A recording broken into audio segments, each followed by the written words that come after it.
Let me just follow up with one issue. When Attorney General Holder announced that KSM and others were coming to the Southern District in Manhattan, he went out of his way to say that this trial, he had very, strong belief that there would be a conviction, and that he would not be acquitted.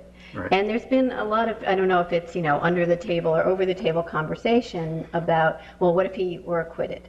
And I'm just wondering, from your point of view, when you say, well, I don't care which one we pick, to some extent, we should pick one and we should stick with it.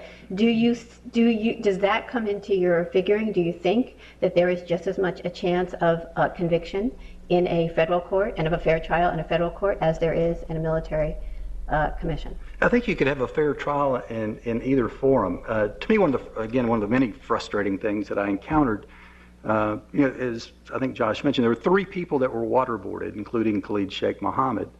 In my view, having spent 2 years immersed in the evidence, there's ample evidence to prove the guilt of the 3 people that were waterboarded without using anything they ever said while they were in our custody.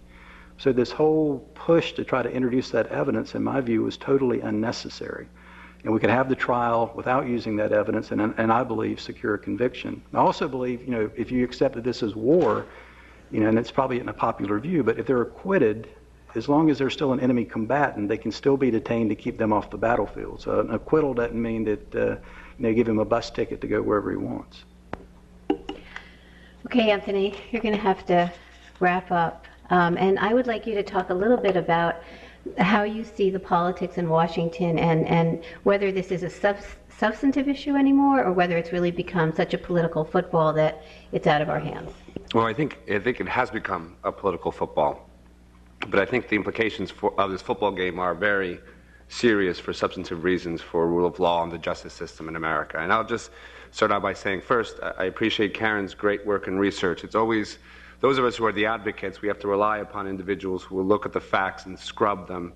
And the report that she put out on terrorism trials has really been a very helpful tool for us to be able to show, in fact, that the criminal courts are equipped and, in fact, best able to handle these types of terrorism cases. If I put the same report out, the ACLU, my folks would read it, nobody else would. But it's really quite different that NYU does so. And to Colonel Davis and to Joshua Draytell, the one thing I love about my job is that what you will never imagine happens to you. And so I thought that when I started my job the week before 9/11, and then the whole world changed, including my work in it. And then the last thing I would have imagined, the first time I saw these 2 fellas, was when I was an observer in the military commissions back in August of 2004.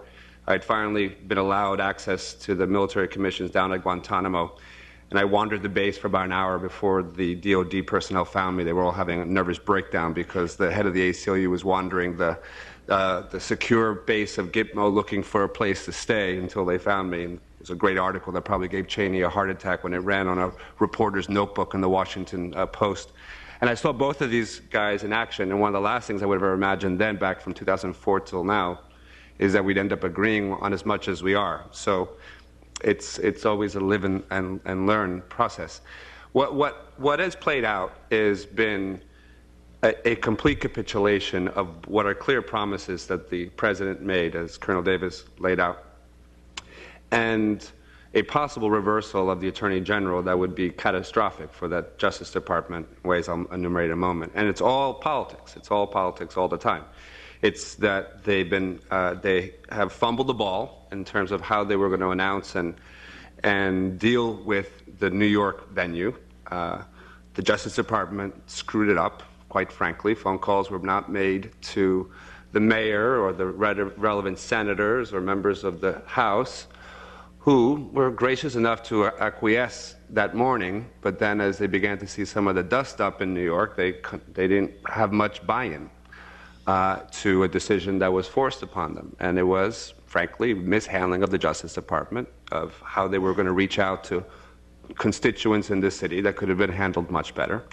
And then from there, the thing begins to unravel. The not in my backyard resolutions, the kind of the pontificating of different Republican senators that then give some reason for the Democrats to begin to inch away from their commitments. Hence, you see the changes of decisions by Mayor Bloomberg. And They really didn't play hardball on some of these issues.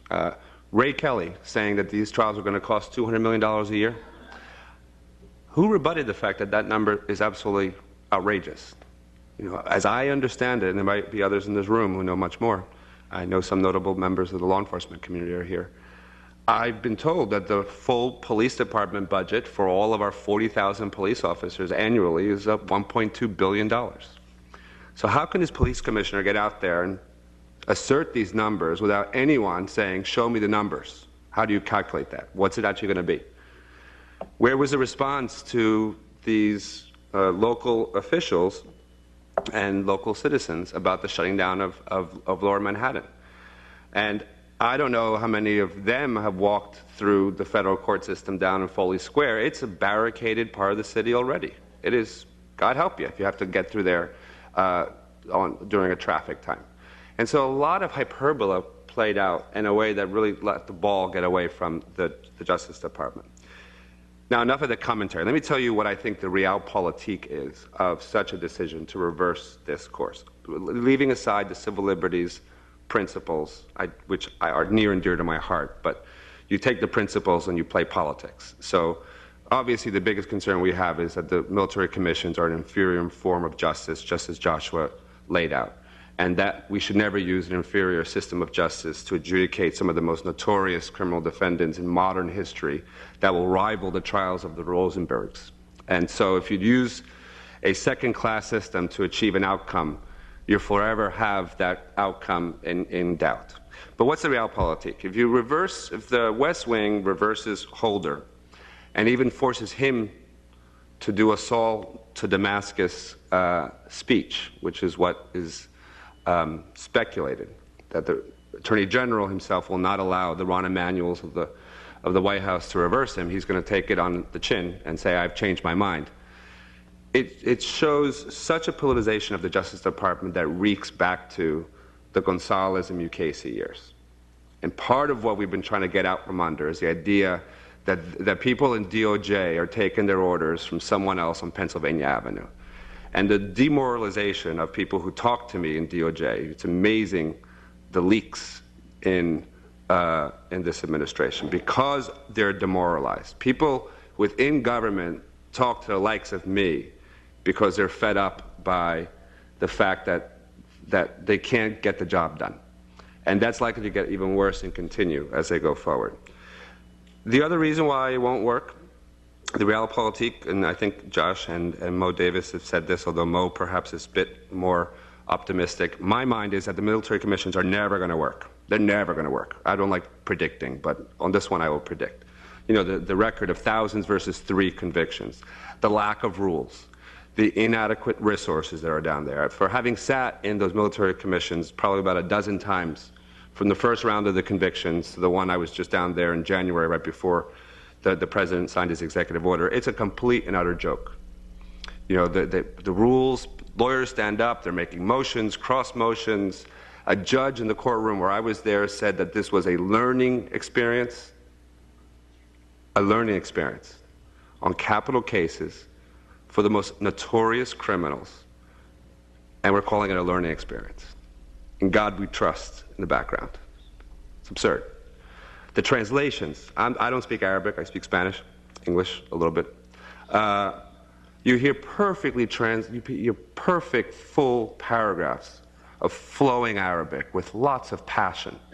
And the translations are fragmented words, no finish to the sentence. You kind of sit there and like, well, the guy just spoke for 4 minutes, and how can the translation from Arabic to English be less than a minute? That's how we were doing it. Those of us who were not Arabic speakers, we would just clock it. Okay, how long is Al-Balol speaking? 5 minutes. How long? This is what we did as monitors. How long was the translation? 30 seconds. Okay. It's just, and unless they have found a whole new cadre of translators down in Guantanamo, it's going to continue to break down. And that's just the infrastructure, the legal issues, which Josh already outlined. If they go down this road, it's going to be a lot of fun to tie up their knickers in a twist on the legal issues.